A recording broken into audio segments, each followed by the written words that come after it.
সবুজ ক্ষেত।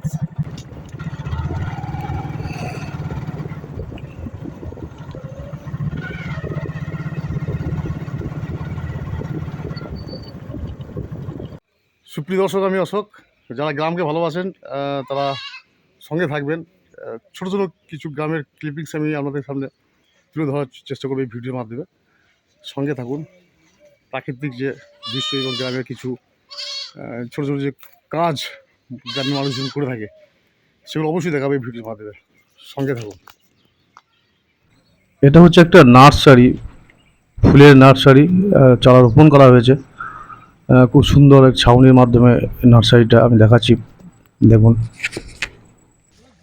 এটা এখনকার দিনে দাঁড়িয়ে একটা বিরলতম দৃশ্য বলা যেতে পারে, কেননা যেখানে আধুনিকতম কৃষি যন্ত্রপাতির সাহায্যে চাষাবাদ করা হয়, সেখানে সেই আদিম যুগের ব্যবহৃত যে সমস্ত পশুকে দ্বারা পশুর সাহায্যে মাঠে লাঙল চাষ করা হচ্ছে। এবং এই দৃশ্য হয়তো আগামী কয়েক বছরের মধ্যে আর দেখতে পাওয়া যাবে না।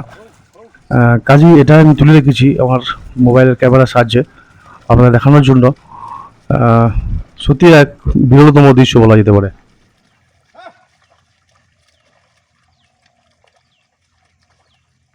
সবুজ ক্ষেত, মন ভরে যাওয়ার মতো এক দৃশ্য। সবুজ ক্ষেত সত্যি এক অপূর্ব।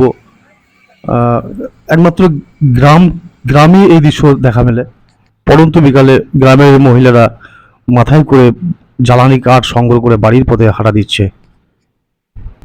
কালবৈশাখী আসার আগে গৃহস্থ তার খড়ের চালটি ছাই রাখছে। যে রাঁধে সে চুল বাঁধে। দেখছেন মহিলা গাভী দহন করছে। গ্রামের সেই পুকুর, যে পুকুরে হাঁসেদের বিচরণ, তারা খেলে বেড়াচ্ছে, চড়ে বেড়াচ্ছে, সাঁতার কাটছে। অতি আশ্চর্য এক দৃশ্য, যেটা গ্রামেই সম্ভব।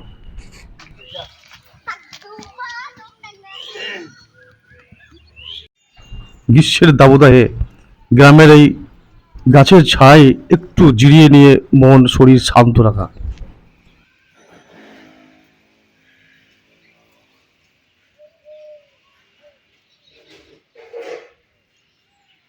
এটা গ্রামের একটা দুর্গা মন্দির। গ্রামের দুর্গা মন্দির, প্রতিদিন পুজো হয়। দেখাচ্ছি, পুরোহিত ঠাকুরে চলে এসছে।